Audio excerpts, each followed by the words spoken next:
Greetings and God's blessing. This is Fr.J.Corapi with another episode of Weekly Wisdom. This week we're going to continue where we left off last week with our discussion concerning the battle against addiction. Addiction of various types is very common today in our society. And last time we spoke to you about some of the essential matters concerning addiction, and we're going to just pick up this week. It basically attacks freedom. This is a very, very, very fundamental human gift from God. God wants us to be free, but unfortunately, like most important things, essential things, there's a terrible attack on that. There's a misunderstanding of what authentic human freedom is. It is not the ability to do whatever you want to do. A lot of damage is done to society and to individual human beings, to souls, when you get that definition wrong. Freedom is not being able to do whatever I want to do, because I may want to do something disordered, criminal. And that's not freedom, that's license. License is doing whatever you want to do, regardless of the consequences. Freedom has limits. Authentic human freedom has limits, and those limits are laid down by God. Authentic human freedom is power. It's the power to do what I ought to do. And that's an objective reality, not a subjective construct.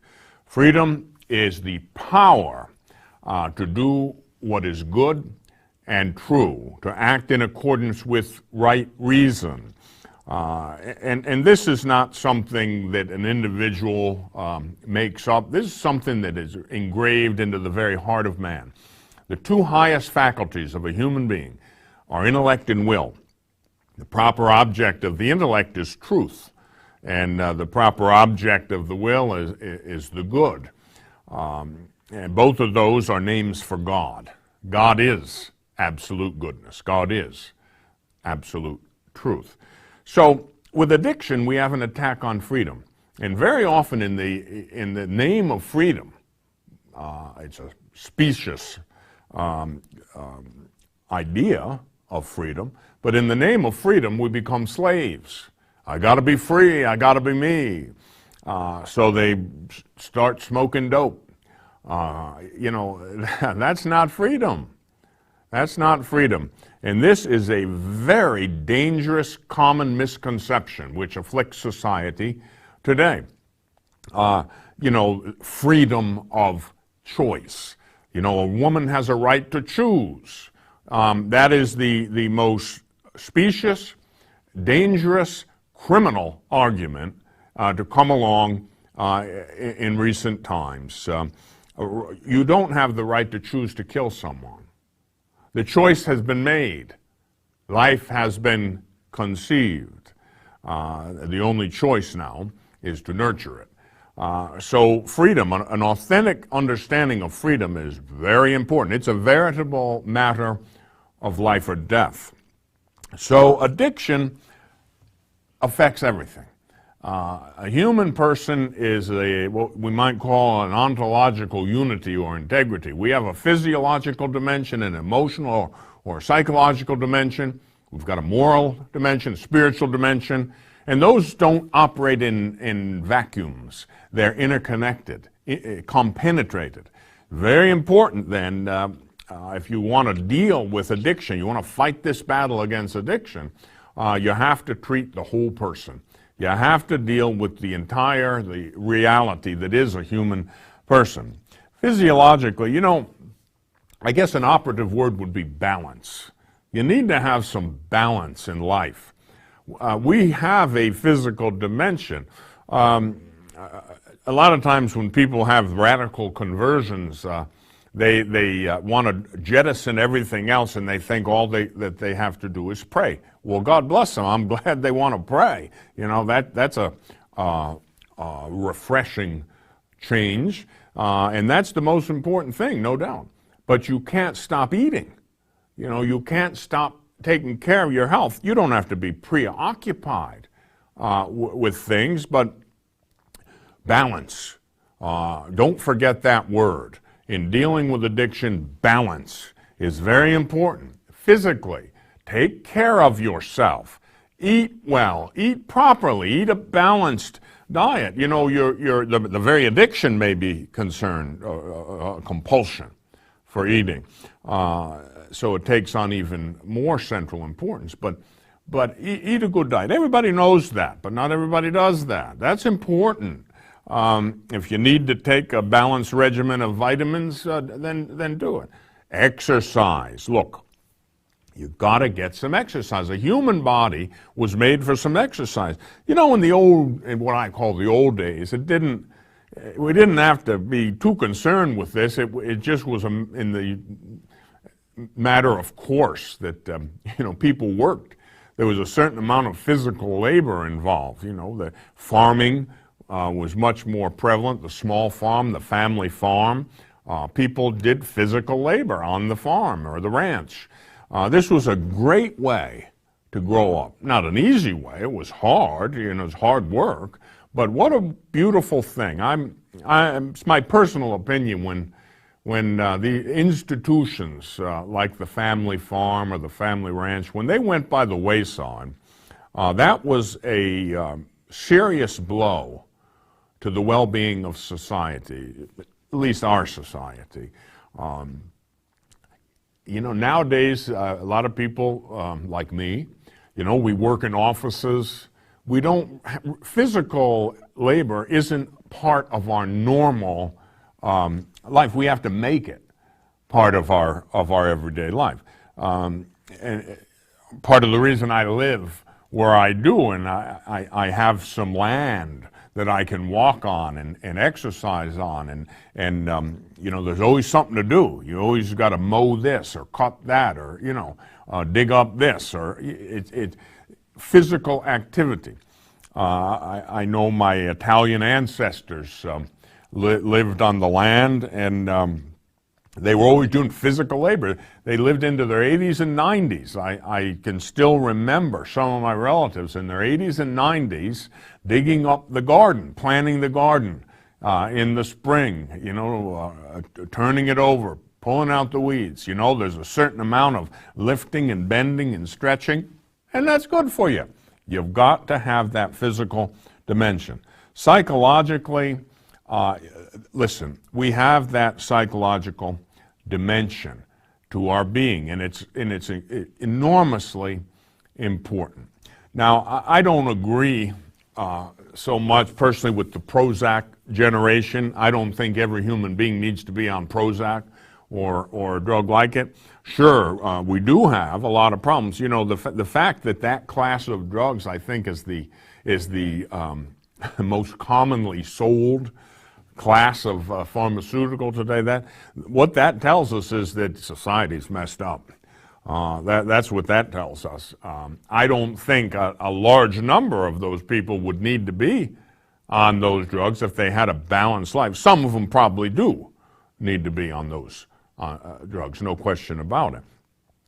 If you have a serious emotional woundedness, psychological problems, you suffer from depression, anxiety, and so forth, that's a terrible suffering. That can be an awfully heavy cross. And many people suffer from this. I have in my life, and I know I sympathize with anyone who struggles with those things. You might need some help from a good Christian Catholic psychiatrist or psychologist. There are classes of drugs today that are very advanced. They can help balance the chemicals in your brain. That can get unbalanced. There are real problems with that. That's where the physiological and psychological are so interconnected. It's very important. If you are struggling with this and you need help, then get it. Let me tell you one of the ways, if it's not a profound clinical psychological problem, friends and family can help an awful lot. Let me tell you, invariably, people that have these emotional difficulties, very often they get boxed off in a corner. They want to be by themselves. They don't want to be around other people. They don't want to interact with family or friends, and it goes from bad to worse. This is so important.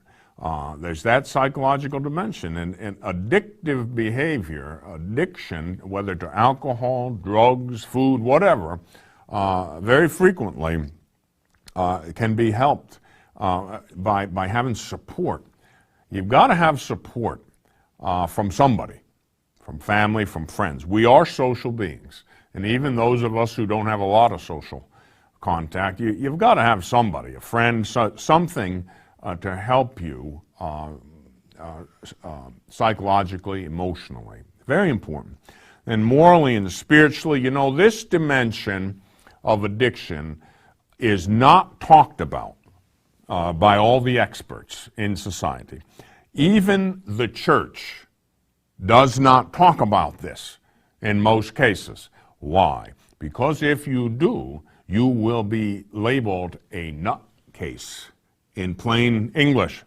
I've seen this over and over again. Of course, part of it's ignorance, but not completely. Seminarians are not taught this in the seminary. Most of this kind of thing that would be involved in spiritual direction or the moral component of the battle against evil, really, this isn't taught for whatever reason. I think part of it is we're afraid to be criticized. We're afraid to be classified as unbalanced, crazy, whatever. We do a grave disservice to humanity in general and to the afflicted in particular when we do not address the moral and spiritual component of life in general. What we're talking about today, about addiction, this is very, very important. You know, I'm getting too old to fiddle around. Now, I've been saying that for almost 20 years, and 20 years ago I was getting too old to fiddle around. Now even more so. I just can't be politically correct and do my job. I can't be politically correct or worry about what people are going to think about me or say about me and perform the mission. I don't care anymore. So I've got to tell you, the devil is real. The fallen angels are real. Now, you know what an angel is? The word angel means messenger. Now, that's the good angels or the bad angels. They're messengers. The good angels, messengers between God and man. The bad angels, the other side, you know, the dark side. Those messages are conveyed usually in the form of thoughts, but they can be in the form of dreams, thoughts like imagery, pictures. I've had people tell me countless times, Father, I don't know how it happened, but I was in church and I had these pornographic images come into my head, and what's wrong with me? I must be a truly depraved individual. And I have to explain to them, one of the faculties of the angels, and including the fallen angels, and they've preserved it, God's allowed them to have it, is they can transmit messages, good or bad, thoughts. You know, you can have lustful thoughts. You can have vengeful thoughts. You can have violent thoughts. They're not from God, obviously. They can very well, they can come from your own imagination. But the imaginative faculty of the intellect, the angels have access to them. Sometimes dreams, very bright, vivid dreams that are bad, very negative, pornographic. They can come from the devil and the fallen angels. That happened. The imaginative faculty of the intellect, imagine it to be like a screen or a computer monitor or the kind of a screen like an overhead projector would project an image onto. That's what the imaginative faculty of the mind is, like a screen. Well, the angels, good or bad, can project imagery onto the screen of the imaginative faculty of the mind. And hence all kinds of thoughts, ideas, pictures, dreams, visions, etc., can come from the dark side, and they can move us toward the area of our addiction. I can tell you for years I had vivid dreams in color, including the sense of taste and smell concerning drugs. I could smell it, I could taste it in the dreams. Could it be just from my own imagination? Yes. Could it be from the enemy trying to move me in the wrong direction? Oh yes, oh yes. You see, you can't leave that part out and deal with the whole package. This is a dimension of this whole thing. Very honestly, the physical, psychological, and spiritual are so interconnected that they can't really be separated. They're just so, they affect each other so much. And the part that never gets talked about is the spiritual and moral. That's why, I'll tell you why AA works, is because they have included a higher being. They have included so profoundly the recognition that we have to have help from God, such as we know Him, and we know Him very well through divine revelation and the practice of our faith. But other people can know Him too, each in the way that they've been given. And so this is very important. But our divine revelation in our faith gives us a broader picture, a better picture. We know we have enemies. A statement from the Catechism of the Catholic Church, which basically is a quote from the Second Vatican Council, very profound. It's the history of human existence is the story of dour combat with the forces of evil. I learned a long time ago, and right at the beginning of my preaching ministry, really, it came to me that the devil wants your children dead in a garbage can. And that realization came from something I saw once years ago in Hollywood, actually. A 14-year-old girl who had been a heroin addict and a prostitute. Can you imagine at that age? Heroin addict and a prostitute. And I saw her dead in a dumpster behind a nightclub in Hollywood. And I thought, even at that time when I was not practicing our religion, I thought that's where Satan wants your children, dead in a garbage can. And that basically is the end result or the objective of the enemy with respect to any addiction. Alcohol is a progressive disease. Alcoholism, progressive disease. What's the end? Death. You end up dead. That's exactly where the devil wants you. So you're incapacitated and debilitated throughout your life when you could have been productive, doing incredibly good work for God, and you're disabled because of this. And then you die prematurely from any number of things that could terminate your life, including liver problems or a car accident or who knows what, or drugs or food. So you're addicted to food and you eat too much every day, you'll gain a pound and then another pound, and over 10, 20 years, then you're 30, 40, 100 pounds overweight, and you die from a heart attack. Or you get diabetes and you're disabled from that and you die prematurely from that. The end of addiction is death. And there is a spiritual component to that. We're not on neutral territory. We're involved in a war. And the enemy wants us dead, wants to take us out. That's the whole objective of war. And so you've got to consider this as a human being as a totality and integrity. Physical, psychological, spiritual. They all go together. We have to treat them all. Okay? We have to deal with all of these. And I'll tell you something. If you just deal with one and not the others, you're doomed to failure. You've got to treat the whole person. Humility, I've said this before. I believe certainly truth is of enormous importance. We need to educate people. It's very important. I believe in it. But it's not enough. I think you could say Plato back in the history of philosophy.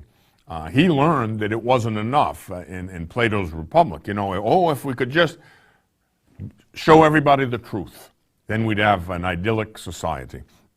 Oh, if we could just tell everybody the truth. If we could just show them the truth of our faith, then the world would be changed. It sounds good, but it isn't true. Truth is half of it. The other half is the will.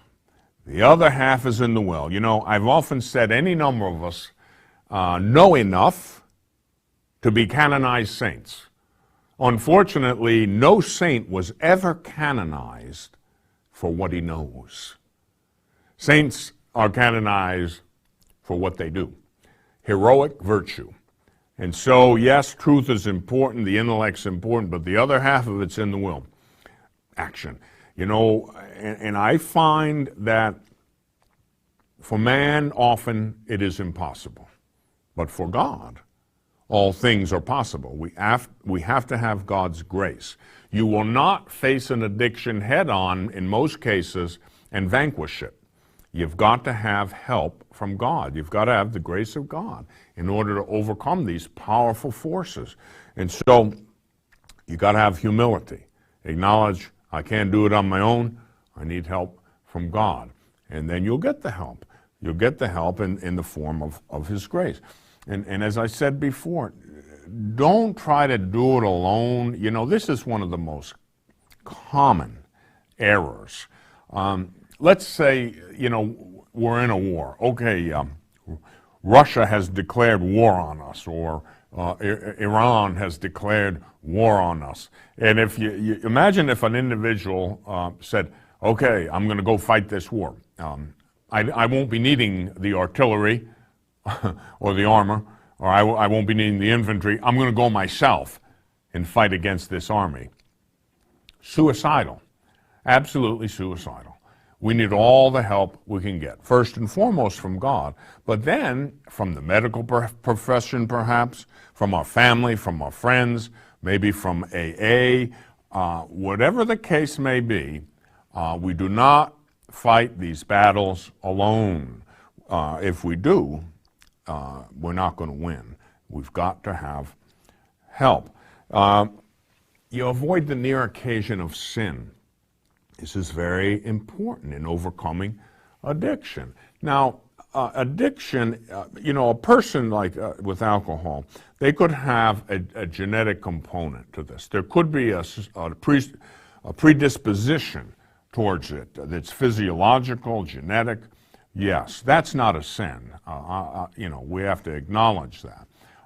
But some addictions certainly can be sin. After you know it, for instance, a person can have a hormonal problem and be overweight. And, you know, everything they eat is, you know, they gain so much weight. They can't seem to lose weight. Their metabolism's very slow. And that's not sin in that case. But if it's something where you realize, look, I've got this problem, you seek out medical help or whatever help you may need. And they say, okay, look, here's what you've got to do. You've got to limit your calorie intake. You've got to not touch alcohol. You've got to not touch that drug. There is, at a certain point, a moral component of that. And it could become a sin against the fifth commandment. Smoking. You know, today there is no moral reason that a person should smoke. Now, years ago, everybody smoked, including most priests. Doctors smoked. We didn't know back then what we know today. Was it a mortal sin 50 years ago for somebody to smoke? No.